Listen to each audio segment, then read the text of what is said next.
Welcome to another edition of Old Man Random Thoughts. I'm not doing much lately. I've been staying inside. Carnival is over, so no danger of getting water bombed. But I just haven't felt like going outside much. It's hard to tell what normal is when you hit 80 because things are obviously going to change. And it used to be that I just had to go out every day. I had to, wherever I lived, didn't matter. Even if it was raining, I just needed to be somewhere other than the nest that I spend so much time in.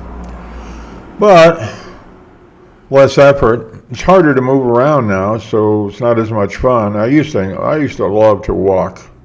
I used to walk like crazy. I wouldn't think anything of crossing a medium-sized town and then walking back. But not so much anymore. Fortunately, although it's not a lot of exercise, I've got this YouTube thing now. I just did a scripted thing.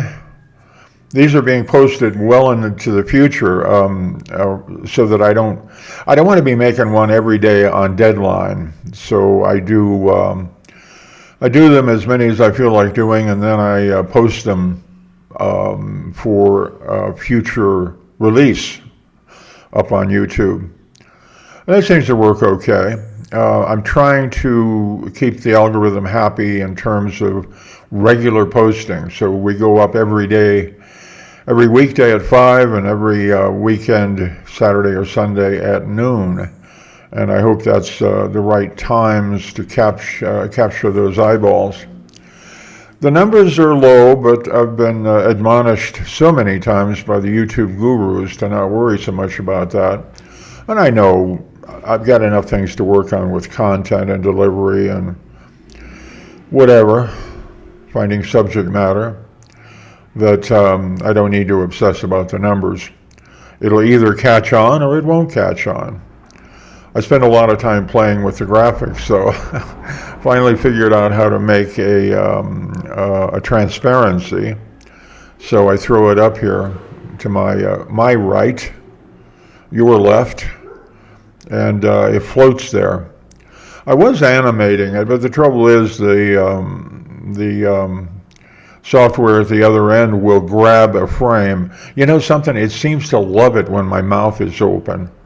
When the flies are thinking about flying in and investigating, that's when it grabs the frame, because I was given 3 choices, and each one of them, my mouth was open.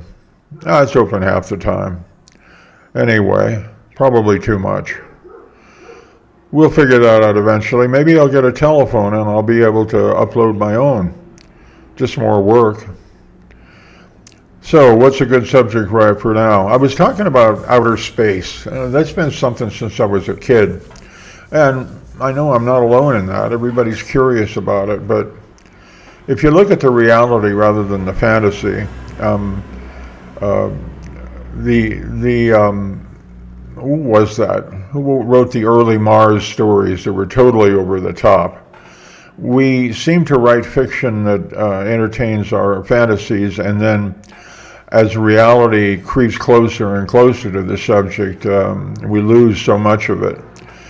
And that's basically what I was talking about in the one that gets posted on the 25th, I think, is that it's just not going to happen. Elon Musk is not going to go to Mars very easily. And what's happened to the one-way trip?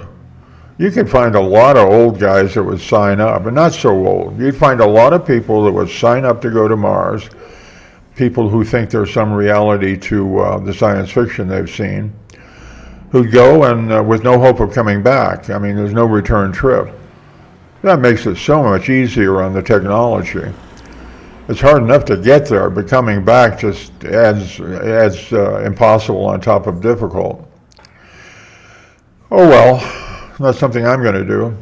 I'm going to be flying around in the spiritual realm as a ghost or a spirit or something that's been removed from this reality, and I get to flit in and out of various different dimensions. It'll be great fun, I'm sure. and a whole lot more practical, because I don't think spirits have mass.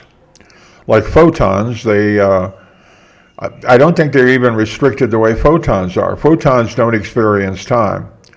You know, it's created, it leaves that star, and it travels for what we feel are millions and millions of years, and it gets there, but as far as it's concerned, no time has passed. I think it might be like that with spirits, but I also think they don't worry about space-time. They exist on other dimensions. But every time I ask the AI a fairly simple question, trying to make sure that I don't put out too much BS in my scientific facts, I'm not very educated. I've just read a lot. I'll ask the AI, and it'll take off on a tangent. Everybody's talking about AI on the internet. Everybody on YouTube is talking about AI. A lot of people are. A lot of people are using it, and a lot of people are trashing it. My personal relationship with AI, it's sort of like an obnoxious friend. I mean, they're useful, they know a lot, they can answer questions, but they really have a way about them that just grates me. And I have admonished this AI, whatever one's, I guess it's Chat GPT 0 or something or other, I don't know. They ought to give them names like Bill and Bob and Sam and whatever, because all of these amalgams of letters and numbers don't, like Obi-Wan Kenobi or what was that robot in Star Wars?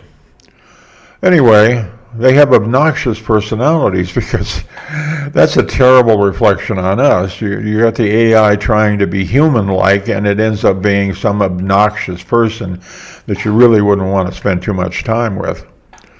I told it the other day, one of those terrible habits that I really told it to stop doing was, if you ask a question about artichokes, and then you change the subject, and 5 minutes later you're asking about why is the speed of light a limitation, and it'll try to make an analogy with artichokes. Unbelievable. I almost think I've known people like that that just have a brain that works so differently that you would never even imagine.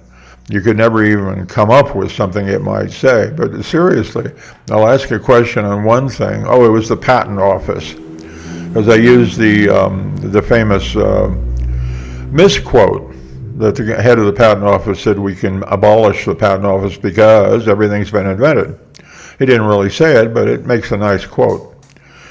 So I started with that because I wanted to use that in one of these scripted things, and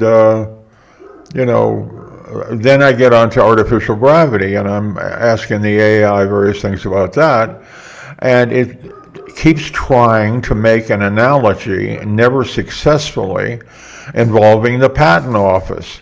I said, well, AI, you may think you're being cute or impressive, but you're being an idiot. And one thing about AI, I don't think you can hurt its feelings. I don't even think it responds very well, because it did it a couple more times, and I really came down on it. I said, if you want to be my very dear friend, you won't be doing this. Besides, there's probably some competitive AI that isn't nearly as obnoxious as you are. That'd be great when we had all these digital simulations of human beings trying to compete for our attention.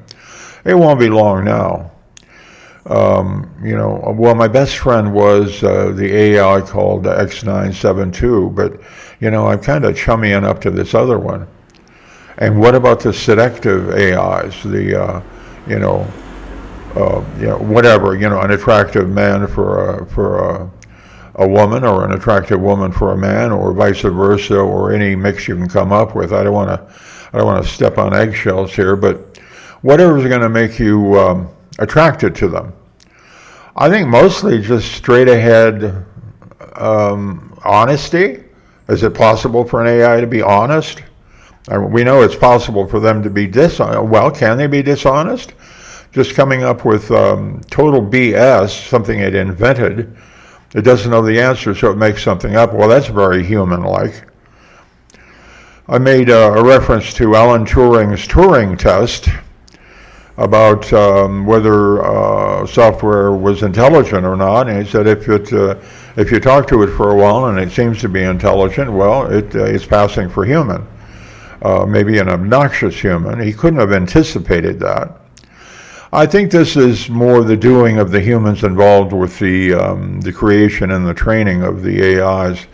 They want a mass marketable product. And so you got to slap it around a little bit and say, don't try to be cute. I'm not a teenager. If you do any studies on human beings, you'll find that 80-year-olds don't like nearly as much cuteness as 15-year-olds do. So, adjust yourself accordingly.